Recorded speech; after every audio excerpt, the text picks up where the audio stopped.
الحمد للہ وحدہ والصلاة والسلام علی من لا نبی بعدہ اعوذ باللہ من الشیطان الرجیم یا ایہا الذین آمنوا آمنوا باللہ ورسولہ والکتاب الذی انزل علی رسولہ۔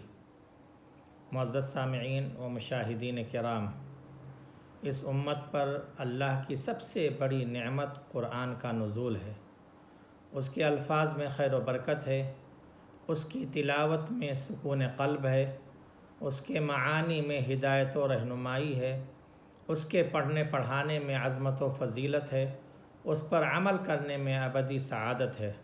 قرآن اللہ کی مضبوط رسی ہے، جس نے اسے مضبوطی سے تھام لیا وہ نجات پا گیا اور دنیا اور آخرت میں کامیاب ہو گیا۔ اللہ تبارک و تعالیٰ کا ارشاد ہے وَاعْتَصِمُوا بِحَبْلِ اللَّهِ جَمِيعًا وَلَا تَفَرَّقُوا۔ اللہ کی رسی کو مضبوطی سے تھام لو اور پھوٹ نہ ڈالو۔ اس قرآن کے کچھ حقوق ہیں جن کی ادائیگی ہم پر ضروری ہے، ان میں سے کچھ حقوق کا تذکرہ کیا جاتا ہے۔ پہلا حق یہ ہے کہ ہم اس پر ایمان لائیں کہ یہ اللہ کا کلام ہے، یہ وہ کلام مقدس ہے جو جبریل امین کے ذریعے آخری پیغمبر پر نازل کیا، اور جس طرح یہ نازل ہوا من و عن آج تک ہمارے پاس موجود ہے اور رہتی دنیا تک لوگوں کے لیے ہدایت ہے۔ اس حق کی ادائیگی کے بغیر کوئی مسلمان ہو ہی نہیں سکتا۔ اللہ تبارک تعالیٰ کا ارشاد ہے یا ایہا الذین آمنوا آمنوا باللہ ورسولہ والکتاب الذی انزل علی رسولہ۔ اے مومنو، اللہ اس کے رسول پر ایمان لاؤ اور اس کتاب پر ایمان لاؤ جو اپنے رسول پہ نازل کیا۔ اس کا دوسرا حق یہ ہے کہ اس کی تلاوت کریں جیسا اس کا حق ہے۔ یہ بھی عظیم حقوق میں سے اللہ تعالیٰ کا ارشاد ہے الذین آتیناہم الکتاب یتلونہ حق تلاوتہ اولئک یؤمنون بہ۔ جن لوگوں کو ہم نے کتاب دی وہ اس کی تلاوت کرتے ہیں جیسا کہ تلاوت کا حق ہے، اور وہی لوگ اس پر ایمان لاتے ہیں۔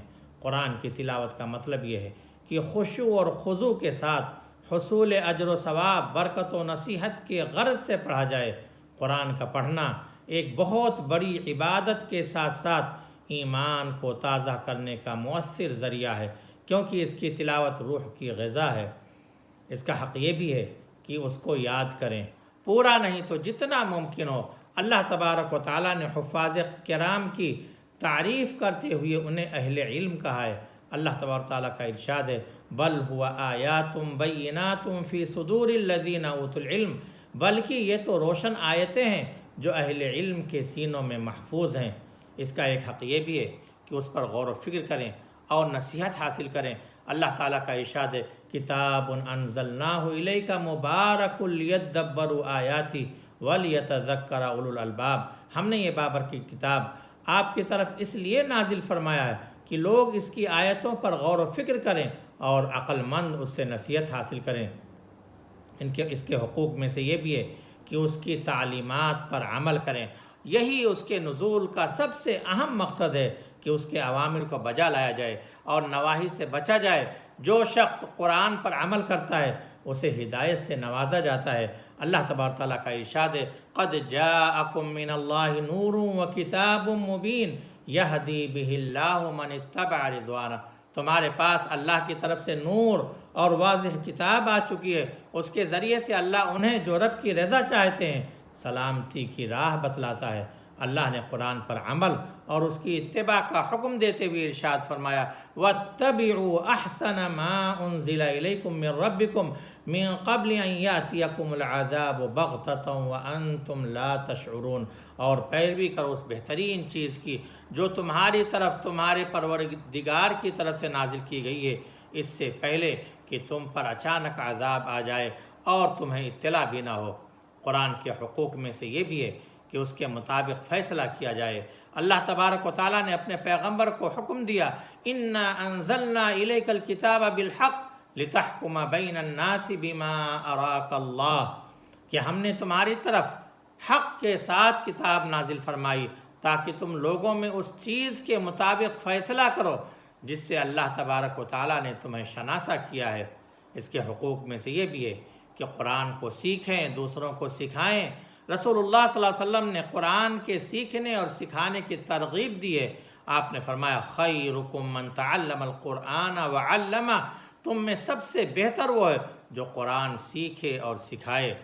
قرآن کے حقوق میں سے یہ بھی ہے کہ اس کی تعظیم اور احترام کریں، چونکہ قرآن اللہ کا کلام ہے، تو جس طرح اس کے قائل کا مقام و مرتبہ بلند ہے، اس کے کلمات کا بھی درجہ اور مقام بلند ہوگا۔ اللہ تبارک تعالیٰ کا ارشاد ہے ذَلِكَ وَمَن يُعَظِّمْ شَعَائِرَ اللَّهِ فَإِنَّهَا مِن تَقْوَى الْقُلُوبِ، اللہ کی نشانیوں کی جو عزت و احترام کرتا ہے اس کی دل کی پرہیزگاری کی وجہ سے یہ ہوتا ہے۔ اسی طرح اس کے حقوق میں سے یہ بھی ہے کہ اس کی تعلیمات اور احکامات کو دوسروں تک پہنچائے۔ قرآن ہدایت کا سرچشمہ، رحمت کا ذریعہ، جنت کی خوشخبری دینے والی ہے، اس لیے اس پیغام کو عام کرنے کا حکم ہے۔ رسول اکرم صلی اللہ علیہ وسلم نے فرمایا بلغوا عنی ولو آیا، کہ مجھ سے پہنچاؤ خواہ ایک آیت ہی کیوں نہ ہو۔ قرآن کے حقوق میں سے یہ بھی ہے کہ قرآن سے شفا حاصل کریں۔ اللہ تبارک تعالیٰ کا ارشاد ہے قل هو للذین آمنوا هدی وشفاء، کہہ دیجئے کہ یہ مومنوں کے لیے ہدایت اور شفا ہے۔ قرآن کے حقوق میں سے یہ بھی ہے کہ قرآن کی تلاوت ہو تو خاموشی اختیار کریں اور غور سے سنیں۔ اللہ تبارک تعالیٰ کا ارشاد ہے وَإِذَا قُرِئَ الْقُرْآنُ فَاسْتَمِعُوا لَهُ وَأَنصِتُوا لَعَلَّكُمْ تُرْحَمُونَ، جب قرآن پڑھا جائے تو سنو اور خاموش رہو، امید ہے کہ تم پر رحم کیا جائے۔ اللہ تبارک و تعالیٰ سے دعا ہے کہ اللہ تبارک و تعالیٰ ان حقوق کو سمجھنے اور ان کی ادائیگی کے ہمیں توفیق عطا فرمائے، آمین۔ وآخر دعوانا ان الحمد للہ رب العالمین۔